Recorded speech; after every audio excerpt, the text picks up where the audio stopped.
네, 시작해도 되면 손 한번 들어주세요.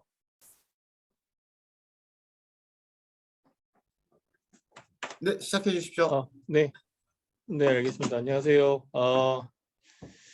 AIG VDA FME 핸드북 그 첫 번째 버전에 대해서 여러분들께 간략하게 소개 말씀 드리도록 하겠습니다.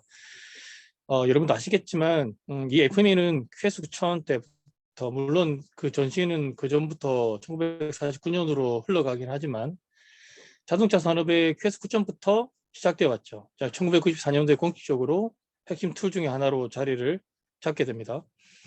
한 20년 정도가 흘렀을 때 AIG가 자동차 이해관계자들을 대상으로 설문조사를 합니다. 그래서 어떤 탑 10가지 이슈사항을 발견하게 되는데요. 그 중에 3가지가 과연 이 FME라고 하는 것이 문제를 해결하기 위한 툴로서 합당한 것이냐에 대한 그런 의문점이 제기가 된 겁니다. 자동차 산업에서 20년간, 그때 당시 2014년이니까 약 20년 전부터 FMEA가 적용이 됐는데도 불구하고 여전히 필드에서는 많은 문제들이 발생하고 있더라라는 부분이었죠. 그것 때문에 비용이 많이 증가되고 있는 그런 상황이었습니다.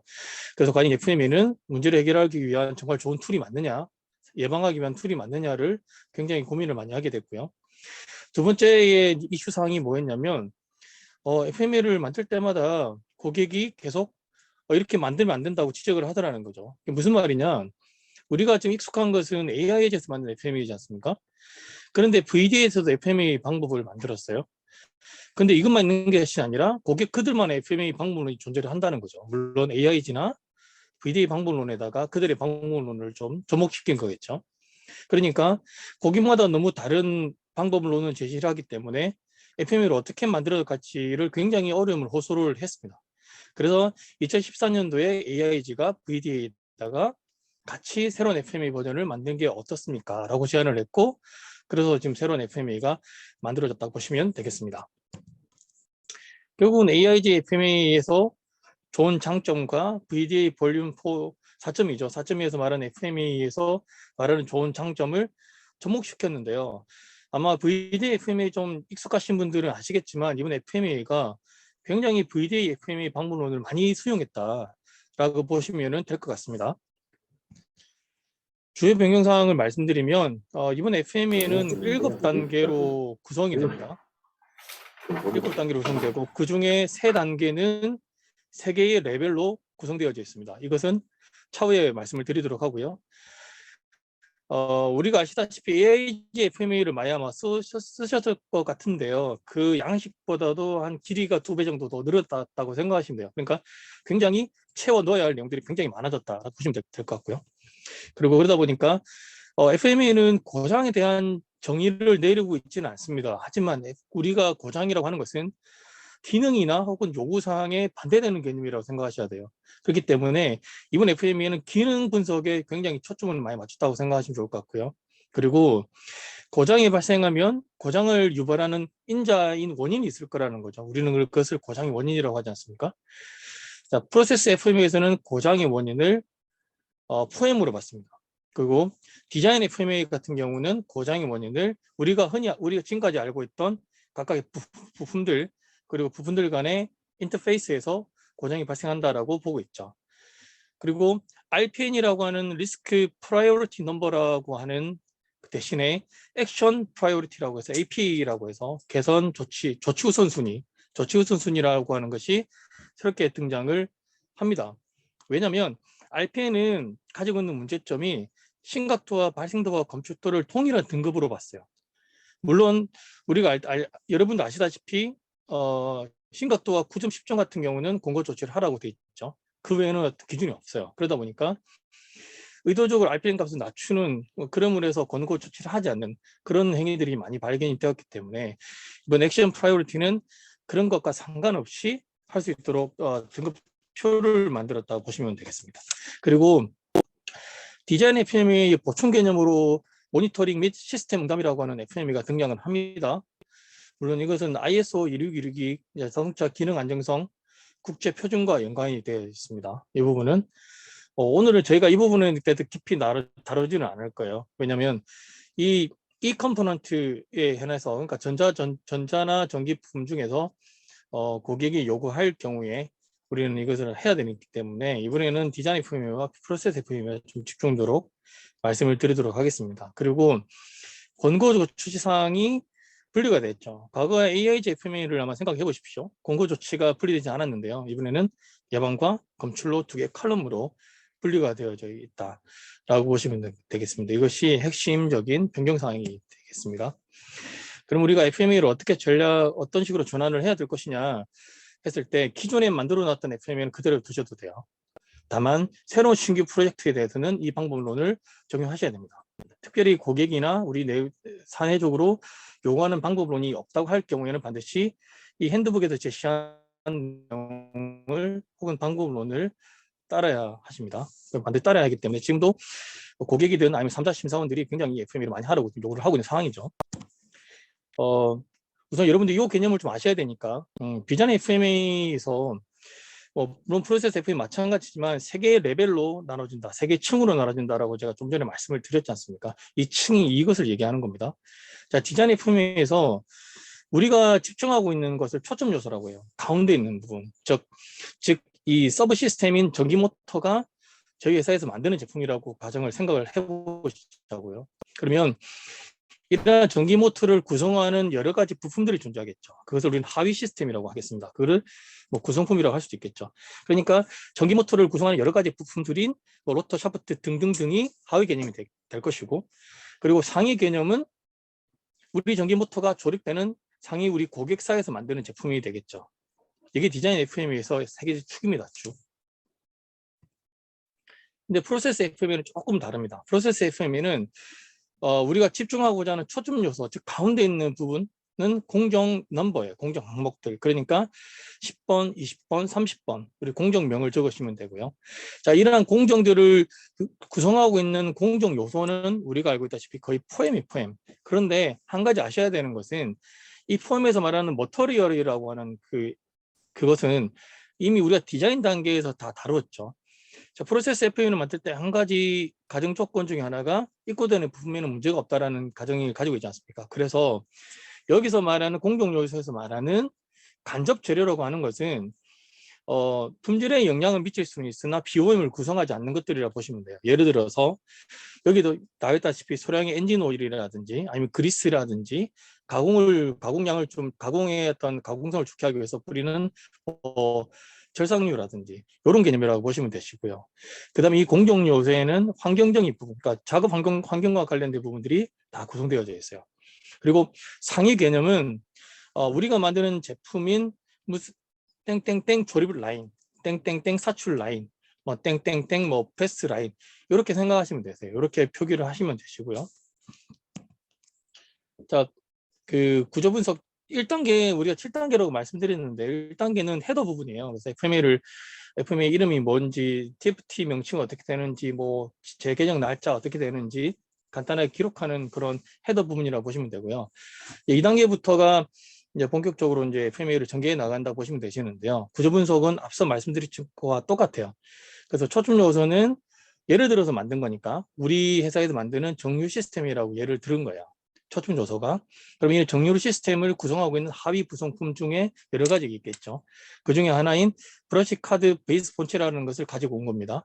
상위 개념은 정유 시스템이 조립되는 우리 고객의 제품, 그러니까 윈도우 리프터 모터라고 보시면 되겠습니다. 자, 그러면은 각각의 단계별로 가지고 있는 구조별로 가지고 있는 기능이라는 게 있어요. 혹은 요구사항이라는 게 있겠죠. 자, 그것을 여기다 기록을 합니다. 자, 정유 시스템은 이런 기능을 한다. 그리고 브러시 카드 본체는 오른쪽에 있는 것처럼 이런 기능을 한다. 그리고 우리 상위 제품인 고객사의 제품은 이런 기능을 한다. 라고 우리는 다 기록을 합니다. 자, 여기서 우리는 무엇을 내야 되냐면 기능 및 요구사항과의 반대되는 개념, 즉 기능을 만족하지 못하거나 요구사항을 충족하지 못할 때 발생하는 것이 고장이라고 했죠. 그럼 우리는 여기서 알 수 있는 것은 이것과 반대되는 개념이 고장이구나라는 것을 알고 계셔야 돼요. 그러면 최소한 고장은 3가지 정도가 나온다는 것을 여기서 알 수 있겠죠. 자, 근데 헷갈리지 마시고 뒷장에서 좀 볼게요. 자, 고장은 3가지가 나오지만 우리는 각각의 고장을 다르게 명칭을 부를 겁니다. 가운데 있는 것을 고장의 형태라고 부르겠습니다. 고장 형태. 그러니까 우리가 집중하고 있는 이 제품, 우리가 만드는 이 제품이 어떠한 고장이 발생할 수 있느냐. 즉 모든 과거에 발생하지 않았던 모든 형태의 고장을 다 끄집어내는 거죠. 이해되시죠? 그러면 이러한 고장이 왜 발생하느냐로 봤을 때는 하위 개념인 부품들과 혹은 부품들 간의 인터페이스 때문에 고장이 발생하더라는 거죠. 그래서 카본 브러쉬라고 하는 그의 접촉 부분에서 본체가 구부러졌다라고 하는 예시가 등장하는 거죠. 이것 때문에 간헐적인 연결이 이루어지는 거죠. 그러면 고장의 형태가 나왔고 고장의 원인이 나왔습니다. 그러면 고장의 이것 때문에 발생할 수 있는 고장의 영향이라고 하는 게 등장을 하겠죠. 그 고정의 영향이 여러분도 보시는 왼쪽에 있죠. 그러니까 회색깔 치는데 고장 영향이 있습니다. 그러니까 우리 제품에 고장이 발생했을 때 우리 상위 개념인 우리 고객사 제품에 어떤 영향을 주느냐를 분석하는 거라 보시면 되세요. 자, 이제는 프로세스 FM입니다. 앞서 그림에서 보셨다시피 우리 가운데 있는 집중 요소라고 하는 것은 공정의 순서입니다. 그래서 예시로는 30번 공정이 들어가 있죠. 자, 이러한 공정 단계를 구성하고 있는 것은 포엠이라고 말씀드렸고요. 그래서 작업자나 설비나 아니면 환경이나 간접 재료 등등이 포함된다고 말씀을 드렸습니다. 그리고 상위 개념은 우리가 만드는 제품의 무슨 땡땡땡 조립 라인, 땡땡땡 사출 라인이라고 제가 말씀을 드렸어요. 그렇게 여기다 기록을 하시면 되시고요.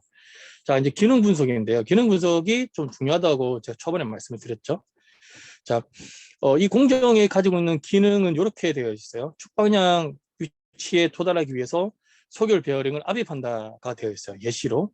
그러면 하위 개념이 설비가 가지고 있는 이 기능 혹은 공정 특성이 뭐냐 혹은 요구사항이 뭔지를 보면 이 설비라는 거 하는 것은 소결 베어링을 하우링 조립부에 압입하는 거죠.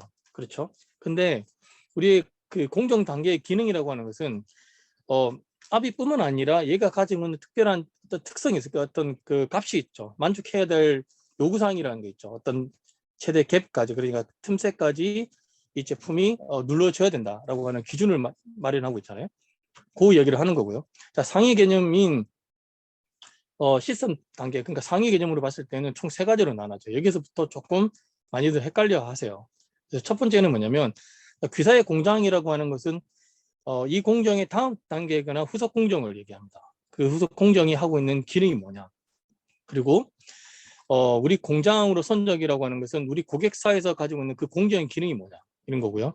그 다음에 최종 사용전 관점에서는 이 제품이 최종 완성차에 조립이 됐을 때 혹은 제품에 조립이 됐을 때 하고 있는 기능이 뭐냐를 적는 겁니다. 자, 그렇다면 앞서 우리가 디자인 FM에서도 봤다시피 이러한 기능과 혹은 요구사항과의 반대되는 개념이 고장이라고 했기 때문에 여기서 어떤 고장이 나오는지를 우리가 도출해 봐야 되겠죠. 그래서 고장 분석을 합니다. 그래서 첫 번째는 우리 무조건 가운데 있는 거, 색깔 파란색으로 있는 가운데 있는 거 초점 요소를 봐야 되겠죠. 그래서 고장 형태가 먼저 봤더니 소결 베어링의 축 방향 위치에 도달하지 않았다는 거죠. 자, 그렇다면 왜 그러면 소결 베어링의 축 방향 위치에 도달하지 않았냐 봤을 때 설비 자체가 중간에 멈춘 겁니다.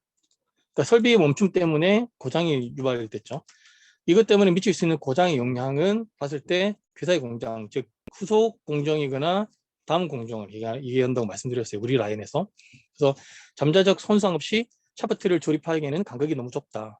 그러니까 조립하려고 했더니 조립은 될 수 있지만 샤프트라고 하는 게 손상을 갈 수밖에 없더라라는 거죠. 그렇게 영향을 미친다는 거고요. 그다음 우리 고객사에는 이 상태로 우리 고객한테 납품했다고 했을 때 우리 고객한테는 어떤 영향이 있냐면 여기도 똑같이 잠재적 손상을 입힐 수 있는 추가적 삽입력이 요구되더라. 조립은 될 수 있으나 뭔가 강한 힘을 부여할 수밖에 없더라. 그것 때문에 영향을 미칠 수 있다는 거고요. 이 상태로 차량에 조립이 됐을 때는 결국 차용 사용자 관점에서는 창문을 올리거나 내리는데 굉장히 불편하다라는 거죠. 이렇게 만들어진 게 고장 분석이에요. 그러니까 굉장히 기능 분석을 제대로 해야지만 이 고장 분석을 제대로 우리가 분석할 수 있겠죠. 이거는 저희가 지금 쓰고 있는 고장 체인입니다. 굉장히 복잡해 보이죠. 실제로 뭐 저희 대표님 나중에 구체적으로 설명을 드리겠지만 굉장히 엄청나게 많이 도출을 해냅니다. 과거 FMEA는 즉 AI FMEA 같은 경우는 실제로 고장의 모드라든지 원인을 도출해내는데 한계가 좀 있었던 것 같아요. 그래서 이번에 변경된 거는 되면서 굉장히 잠재적인 고장 형태를 다 도출하고 그 원인까지 다 도출한 다음에 이렇게 복잡하게 연결하도록 했죠. 물론 이 양식은 저희가 쓴 양식이긴 합니다만 FMA 매뉴얼에 나오지는 않습니다. 그래서 저희가 컨설팅을 할 때 이렇게 해서 계속 연결 시켜 드리는 거고요. 그래서 가운데 있는 것이 중점 요소라고 보시면 되고, 즉 디자인 FMA 단계에서는 우리가 만드는 제품, 공정 FMA 단계에서는 우리 공정 넘버라고 생각하시면 되시고요. 오른쪽에 있는 것은 공정의 를 구성하고 있는 혹은 제품을 구성하고 있는 부품이거나 각각 공정 요소들이다. 그러니까 오른쪽에 있는 것들은 결국은 고장의 원인이 되는 것이고, 가운데 있는 고장의 형태가 되고, 왼쪽에 있는, 여러분들 보시기 왼쪽에 있는 것들은 고장의 영향이 된다라고 보시면 돼요. 이렇게 연결을 시켜주는 것을 예시로 보여드린 겁니다. 자, 세 번째, 그 다음 단계, 다섯 번째 단계가 리스크 평가 단계인데요. 뒷장에서 좀 보시면 이렇게 돼 있죠. 현재 우리가 고장이 왜 발생합니까에 대한 원인이나 고장의 형태를 어떤 식으로 우리가 예방하고 있고 어떻게 검출하고 있느냐, 우리 조직이 현재 그런 방법을 기록을 하죠. 앞서 우리가 고장 형태에서 제가 분석해서 제가 말씀을 안 드렸지만, 고장 분석에서는 이미 심각성의 정도를 나타내는 심각도를 1차적으로 평가를 하고요. 이 리스크 평가에서는 현재 예방 방법이 얼마만큼 효과적이냐를 나타내는 발생도를 기록하고요. 검출 방법이 얼마만큼 효과적입니까를 나타내는 검출도를 다 기록을 하죠. 그러면 옆에서 보시면 AP라고 초록 색깔로 셀로 된 거 보이시죠? 이게 이런 값이 자동으로 설정이 되게끔 되어져 있어요. 이렇게 돼 있다는 거. 자, 과거 우리가 FMA 4판 같은 경우 AIG 4판이죠. 먼저 고장의 형태가 나오고, 고장 형태가 나오고, 영향 나오고, 고장의 원인이 나왔죠.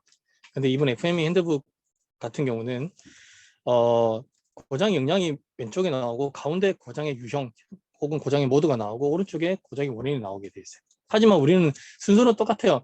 순서는 무조건 고장의 형태부터, 잠재적인 고장 형태부터 다 나열한 다음에 왜 고장이 원인이 발생하는지, 그것 때문에 왜 고장이 영향을 발생하는지를 전개해 나가시는 순서는 똑같아요. 단지 이제 위치만 좀 달라졌다는 거 보시면 되고, 자, 이게 액션 프라이오리티 조치 우선 순위의 테이블입니다. 저희가 마음대로 이것을 바꿀 수는 물론 없죠. 그래서 조치 우선순위 보시면 세 가지로 나눠집니다. 하이와 미디움과 로우. 그래서 이 테이블을 보시면서 여러분들 등급을 매기게끔 그렇게 이번엔 FMA가 전개가 되어졌습니다. 그래서 그러면 어느 단계에서 우리가 권고 조치를 해야 됩니까? 라는 기준이 이번에 명확하게 나왔어요. 첫 번째는 뭐다? 액션 프라이어티가 하이인 경우 무조건 권고 조치를 하셔야 되고요. 두 번째는 미디엄인 경우도 하셔야 되고, 세 번째는 심각도가 9점, 10점. 그러니까 심각도가 9점, 10점이라고 하는 것은 9점은 법규죠. 10점은 안전입니다. 그래서 안전법규 사항일 경우에는 무조건 권고 조치를 하십시오라고 여기서 나오고 있어요. 자, 이제 최적화 단계를 보겠는데요. 최적화 단계를 보시면, 네, 뒷장이 좀 설명이 잘 되니 뒷장이 보겠습니다. 자, 최적화 단계는 과거에는 그러니까 권고 조치라는 게, 즉, 그러니까 우리가 과거에 RPN을 생각을 해볼게요. RPN이 100점이 넘거나, 물론 뭐 사판에는 100점이라는 권고 그 분계점이 사라지긴 했지만, 만약에 우리 기준이 100점이라면 100점이거나 아니면 심각도가 높은 경우에 우리가 권고 조치를 할 때 칸이 하나 있어요. 예방이든 검출이든 선택하게끔 되어 있었죠. 그런데 이번에 FMA는 이렇게 친절하게 예방과 검출 두 개를 나눴어요. 그러다 보니까 우리 조직은 좀 더 키해야 될 내용들이 많아졌다, 좀 불편하다, 이런 단점은 있지만 좀 더 명확해졌다, 구체화됐다라고 하는 점에서는 좀 좋은 것 같습니다. 이렇게 만들어져 있고요. 마지막 단계는 문서화인데요. 다소 형식적인 단계라고 보시면 되세요. 그래서 FMA 자체가 문서화이기 때문에 특별하게 다른 문서화를 할 필요가 있습니까? 아니, 꼭 그렇지는 않는데요. 만약에 제품 개발 단계나 공정 개발 단계에서 나오는 출력물 중에 하나인 디자인 FMA와 프로세스 FMA를 잘 전개를 한 다음에 관련 다른 팀들에게 공유를 한다거나 아니면 최고 경영자에게 보고하기 위한 목적으로 보고서 같은 요약 보고서를 만들어서 전개를 하기 위한 목적인 거죠. 쉽게 말해 의사소통입니다. 목적은. 그렇게 보시면 되고요. 이것이 이제 디자인 FMA의 최종 완성본이라고 보시면 되세요. 물론 이것은 이제 매뉴얼에 나오는 내용을 그대로 가지고 왔고요. 그래서 좀 색깔별로 다르다는 거 이미 좀 눈치채셨을 거예요. 구조 분석, 그다음에 기능 분석, 고정 분석이 색깔이 나눠져 있다는 얘기는 초점 요소 중간이 있고 하위 개념이 있고 상위 개념이 있다.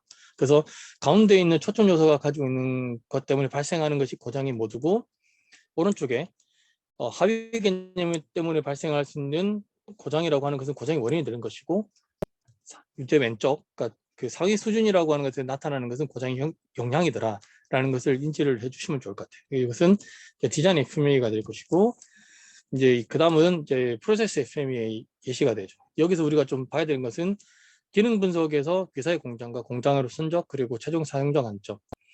모르면 우리가 모르면 모르거나 없으면 그냥 피워넣으셔도 상관없어요. 그런데 이제 이번 프로세스 FMEA가 특히나 이 기능 분석에서 요 세 가지로 좀 구분을 해서 우리가 각각의 기능들을 혹은 요구사항을 제대로 파악을 해야 된다라고 하는 요구사항이 존재를 하기 때문에 FMEA를 전개할 때 굉장히 어렵다라고 느껴지는 부분 중에 하나인 것 같습니다. 여기 이렇게 보시면 이게 양식이라고 보시면 되고, 이제 대표님께서 나오셔서 구체적으로 FMEA를 전개하는 팁에 대해서 여러분들께 설명드리겠습니다. 저는 여기까지 하겠습니다. 감사합니다.